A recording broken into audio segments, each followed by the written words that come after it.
All right, so here we are, Chapter 3, Pesticide Labeling. And I'm actually going to zoom out of this real quick and go to me.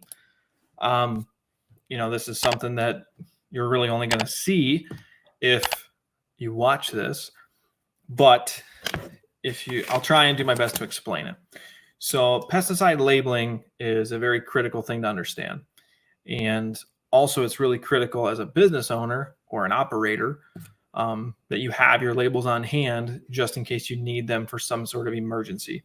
So in our trucks, this is the binder. This is what we use. This holds all of our labels and SDS sheets. It's hard to see with that, but it's a big binder filled with the various labels and SDS sheets that we use. And those are just in case of an emergency or something happens to our label, it gets damaged somehow. That's what we use. And we keep it on every single truck. It's a little bit of an expense to create. It takes some time. You got to print it, staple it, put it in a binder, label it, organize it. But it's going to make you a better applicator long term. So I keep that right behind the driver's seats of the trucks, and it's always there. So let's go back to the presentation, Chapter 3, Pesticide Labeling. This is definitely going to be something that you want to understand as far as the labels go. You're going to be tested a lot on labels. Knowing what parts and pieces of the labels are is definitely going to be on the exam. And also, if you just want to, like I said, a refresh on this stuff, well, now you're going to have it at your disposal. So without further ado, let's dive in. Why do we have labels? They are the main method of communication between the manufacturer and the pesticide user. They are law. The label is a legal document. And we as applicators must comply with all instructions and use directions found on the product label. On the label, additionally to the label, what information you need to have and know is the safety data sheet, the SDS, the product use manual, and then sometimes manufacturers will produce brochures or leaflets, and they're just little bulletins that could say we updated this to the label, don't apply at this rate, yada, yada. But you need to be aware of those things. So that's, something about labels. That might be the one document that you see on the container, but there could be other documents that you're completely unaware of. So just be mindful of that. Look into your products, see if there's any bulletins out, see if the manufacturer said anything, stuff like that. The process of the EPA approving pesticide labels. So the EPA determines this. What they do is they analyze all of the language on the label. If the manufacturer wants to change any language on the label, the EPA must first approve it. Some exemptions may apply, and that'll be later on in this presentation. And again, the label is the law. So that is the legal document. And if you do not abide the law of that label, if you do not abide by the precautionary statements or the rates or the application methods, you're breaking the law. So don't ever do that. The label. Failure to follow the label may result in pesticide accident or legal action against the user. Labels are legal documents. It takes at least 6 years of research and millions of dollars to create the label. And for every new pesticide on the market, thousands are screened and discarded. Multiple controlled tests are conducted to determine effectiveness and safety. So this is the background of the label and why products cost what they cost, because of the millions of dollars in research, the years it takes. They are legal documents in court, and so you have to abide by them. Toxicity and toxicological test of the label. So the tests are administered for the toxicology and toxicity to rats and mice. They're administered through various dosages.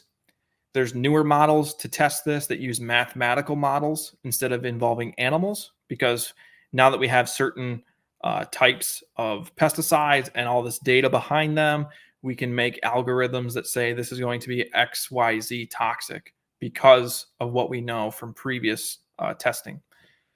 Also, it talks about chronic effects, long-term effects, and acute short-term effects. Basically, a lot of things with the label or SDS sheets are going to be talking about acute effects. Sometimes they might have chronic effect data, and that really depends on how long has the pesticide been around. The label also determines the efficacy or performance. So performance data measures the controls of a particular pest, group of pests on one or more hosts, the sites, the plants, animals, soil, and structures. The data must also show when the pesticide is used for its intended purpose. Is it useful? And additional information, crop varieties, soil types, application methods and rates, pest controlled crops and animals are not injured, yield and quality has improved, pesticide provides a measurable benefit. So that's the performance test. Degradation, mobility, and residue tests. How long does it take to break down, degrade, until harmless? Various conditions can determine this. Depending on if it lasts a long time, it can move through the ground into the soil. It can move into the plant from the soil. So it all depends. Studies are conducted for each application method. So every treated crop or animal, or at the time of harvest or slaughter, at that point they're measuring residue tests in livestock or food crops. Then the EPA developed food tolerances, right? So pre-harvest intervals. Pre-harvest intervals are when you know that you can apply this product XYZ time frame, and you know that by the time that you harvest, it will be out. Those are pre-harvest intervals. Pre-slaughter intervals, same thing. What pesticides can you introduce into livestock before you slaughter them, and then they go to market. There's a minimum number of days between last application and harvest or slaughter. And if the residue exceeds the residue tolerance, that product might be condemned and destroyed. That's more or less, I would say, agricultural side of things. Effects on wildlife and the environment. And we're going to go to the pesticide manufacturer. The pesticide, it has to be determined the effects of field application of pesticides on wildlife and the environment. Any harmful effects are recognized during studies included in the environmental impact statement submitted to the EPA. So the manufacturer runs these studies, and they have to submit it to the EPA before that label gets approved, before that product gets approved. Types of pesticide registration. So going back to FIFRA, there's several types of registrations and exemptions. Section 3 registrations, which are most common, are minimum risk pesticides. That's stuff that's generally allowed to be purchased without a license. There's a SLN, which is Special Local Needs Registration. It's categorized as Section 24C. That allows states to expand or limit the use of pesticides registered within their jurisdictions. It allows them to determine crops and sites not listed on the label. And the manufacturer provides supplemental labeling for each special local need registration. There's emergency exemptions, which would fall under Section 18. That addresses pest problems for which no pesticides are currently registered. It allows the sale and use of registered pesticide for a specific non-registered purpose. So if it's not on the label, it's not registered for that, this allows it to be. The EPA can issue to state, tribe, territory, or regulatory agency for public health concern or other pests, and strict control and record keeping is required for these emergency exemptions. You must carry the Section 18 approval on hand to legally use the product in that manner. Additionally, to more types of registrations, the minimum risk pesticides is Section 25B. Products that are identified as exempt pose minimal risk to humans and environment. They do not require label approval. They do not undergo EPA review, and each active ingredient must be on the list of minimal risk active ingredients. And the products cannot claim to control microorganisms that pose threat to human health. So those are basically the qualifications for the 25B minimum risk type of registration. So now we're going to get into when to read the label. First of all, it's your responsibility to use and read and understand the label before you buy, use, store, or dispose of a pesticide. That is your responsibility. You need to know that. Before buying the pesticide, you need to inspect that it's registered for your intended use. You also need to assess that there's no restrictions or other conditions that prohibit the application site that you're going to use it on. You should also look at the personal protective equipment, or PPE, that's going to be required, and the application equipment. Basically, you want to make sure that you have what you need to use this and that it's registered to be used where you're planning on using it. Pretty simple and common sense, right? Additionally, when to read the label before mixing and applying, you want to determine the precautions to prevent exposure, first aid and medical treatments that you might need to be aware of, suitable weather conditions that you should be applying in, what life stage of a pest does it control. You also want to read the label when storing it, determine how it should be stored, if there's any precautions to prevent fire or hazards. Basically, should it be around a heat source or not? Disposal of unused pesticides in empty containers. Learn how to prevent environmental contamination and hazards. Check with state regulatory agency for additional requirements. Because again, the states might be a little bit more strict than the federal government. And I think generally speaking, they are, except for some select few states. Parts of the label. So you're probably going to be tested on this in one way or another. So on every label, there's a trade name, a brand name, and a product name. Every manufacturer has trade names, and they're generally trademarked. The brand name indicates the formulation and percentage of AI. An example would be Tempo 20WP. Tempo is a registered trade name. WP means wettable powder, and 20% or 20 in the Tempo 20WP indicates 20% active ingredient, and that's all on the front panel. The ingredient statement, every pesticide must list the active ingredient. The active ingredient is the chemical responsible for pesticidal activity. And inert ingredients, they're not named, but they must show the percentages that make up the formulation. The chemical name is the complex components and structures of pesticide ingredient. It must be listed on the label. You'll see that. It'll generally be a very long name. That's the chemical name. And then we have a common name, which is generally just before the long chemical name. And that's the shorter name of the chemical name. And that's, you want to purchase products based off of the chemical or common name, not the brand name. That way you know you are getting the correct active ingredient for your application. Use classification statement, it'll either say restricted use pesticide or it won't. Every restricted use pesticide must have the statement for retail sale and use only by certified applicators or persons under direct supervision. And restricted use pesticides do demand that you have a special attention towards human health and wildlife. Unclassified or general use pesticides, I don't know if they'll list general use. Generally, it's only, if it's restricted use, it will say that. But general use pesticides have a lower toxicity, less potential to harm humans and environment, and anyone can purchase them. Okay, so some more parts of the label. The type of pesticide, it's listed on the front panel. Is it an insecticide? Is it a fungicide? Is it an herbicide, etc.? It'll have the net contents, how much product in the container. It'll be measured in ounces, gallons, pounds. It'll list the AI per pound or per acre. Many labels contain metric measurements.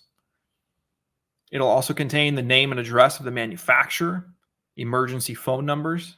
That way you can assist anyone in using their products for poisoning, spills, or fires. It'll have a registration number, and the registration numbers indicate the manufacturer, the specific product, and original distributor. So that way they can trace back, where was this product made, who distributed it, and who's the manufacturer. In case there's any sort of issue with a certain product, they can trace it back.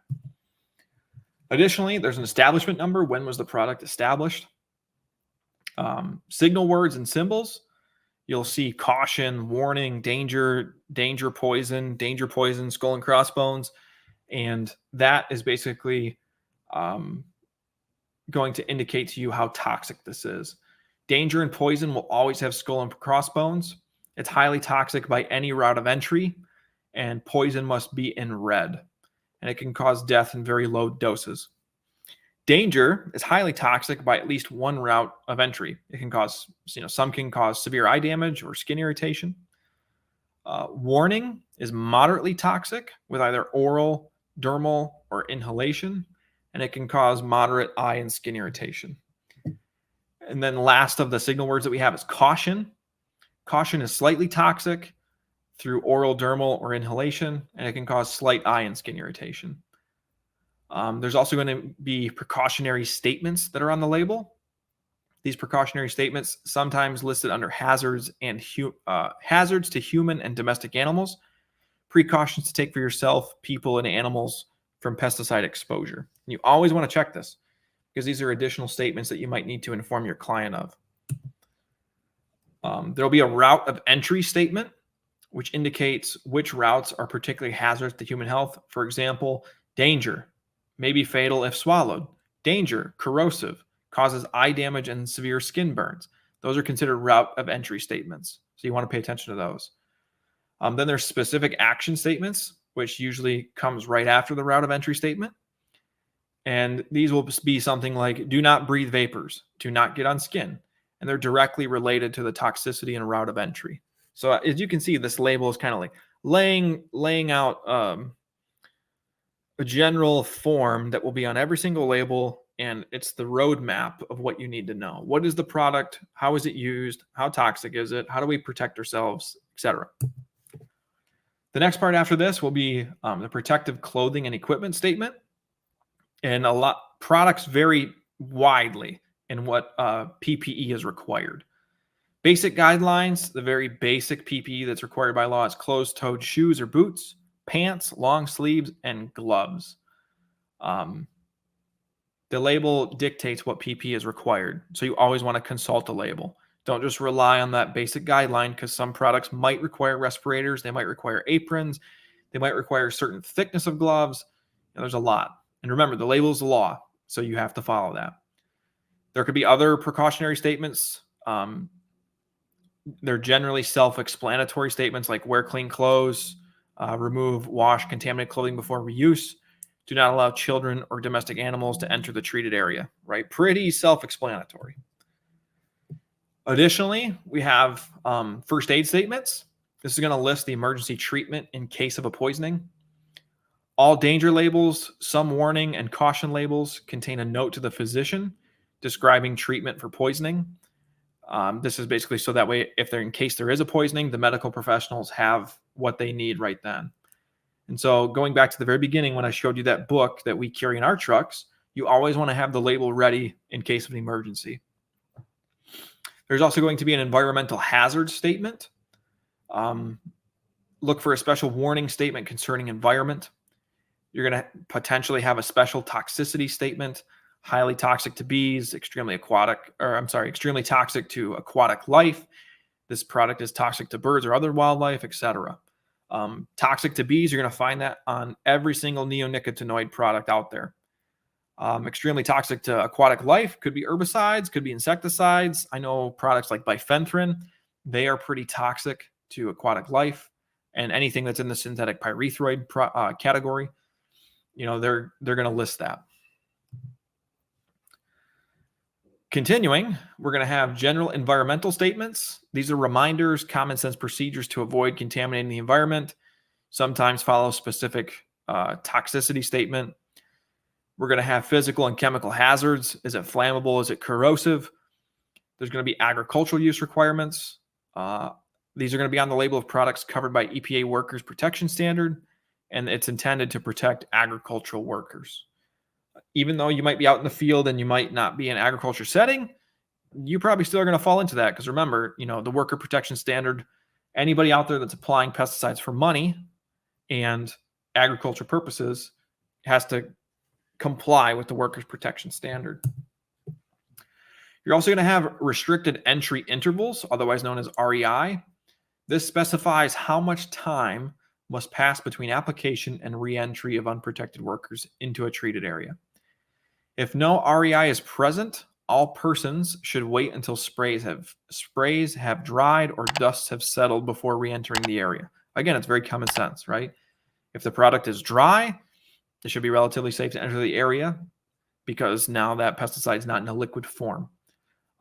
If 2 or more pesticides are used in combination, you need to use the most restrictive REI, and that's because that's the more toxic, the longer entry interval. It's a more toxic product. You're also going to have non-agricultural use requirements. This is uses that are not within the worker protection standard scope, such as lawns, golf courses, ornamental planting, structures, right-of-ways. Specific reentry times are not generally listed. But again, the minimum is until sprays have dried and dusts have settled. You're also going to have the storage and disposal information on the label. This is the appropriate way to store the pesticides as well as how to dispose of them. What to do with the rinsate, what to do with the container. Generally speaking, most containers are going to say triple rinse, which we'll get into that later in the course. But right now, triple rinse is pretty much a very common thing. But the storage disposal tells you that. Instructions are usually not included. They rely on you understanding common sense stuff. You're also going to have directions for use, right? This is a big portion of the label, which is how to use the product. It's going to list all the pests. It's going to list the crops, animals intended to protect. It's going to list the mixing rates, the rate plus the frequency, how often or how infrequent you need to. The phytotoxicity possibility. Phytotoxicity is the damage of plants, and where and when to apply. It's also going to list the plant back, composting, grazing restrictions. So if you need to plant in this area, say you're using an herbicide, how long do you have to wait before you can plant? If you're applying over a compost or grazing, it's going to tell you. Then it's also going to list how to minimize drift. Other label resources, again, going back to what we talked about, the manufacturer has the label, and that's the number one way to communicate with us as applicators, but they have additional things that they put out there, and it's your responsibility to find them. If you don't go out there and find them, it doesn't get you off the hook, so to say. So you really need to be aware of this stuff. They could have, technical terms, leaflets, bulletins, manufacturers, government agencies, extension services, land grants. It could help you with best results of applications, say they have new data. There's also website references, potentially not all information on the label. So you have to go to the website and read it there. And again, it's your responsibility to seek out this information. There could be digital specimen labels, which now a lot of websites do allow labels and safety data sheets to be downloaded. So always be looking out for that type of stuff. Other label resources, electronic or web distributed labeling. It's actually being considered by regulatory agencies that that's going to be the new method. The label is a legally binding document on the container. And generally, the most up-to-date label is going to be found online at the manufacturer. So you always want to check that. More parts of the label. There's a lot of parts of the label, and you're going to want to know these things. Mandatory or advisory statements. These are recommendations, best management practices, product performance, and how to improve safety. Mandatory statements. They direct the user on actions to take or to avoid. So it says do this or don't do this. Advisory statements cannot conflict the mandatory statement. And it's how to maximize safety and efficacy. Words used like should, may, or recommend. So again, they're not a direct statement. It's optional, so to say, but they do advise you to use it in this manner. Whereas mandatory is going to be do not or do this. Okay, and that's one way to determine the differences. All right, so now we're going to talk about the safety data sheet, the SDS. This provides more in-depth details on chemical and physical properties. Chemical establishments are required to keep SDSs. So, even in my business, we're required to keep the SDSs of everything that we have. This includes anything from like WD-40 to gasoline to the pesticides that we use. We're supposed to have all of the SDSs on site. This is regulated by OSHA, which is the Occupational Safety and Health Administration. And it's also designed for use by multiple professionals, from manufacturers to transporters, medical personnel, and firefighters. They need to know what they're dealing with, right? It contains more detailed data on the actual chemical that we're talking about. How you want to use the SDS? You want to use it in conjunction with the label. It provides you a better understanding of the product that you're about to use. You can understand the toxicities of it, a little bit more about the routes of entry, why it's toxic that way, how to prevent it. But it's never a replacement of the label. Again, that label is a legal document. As much as I can drive that in, you need to understand your labels. In my company, what we do is we take time and we read our labels every year. So that way we understand them. We go through them, read them, just as a refresher, because we want to know. We want to be educated out there in the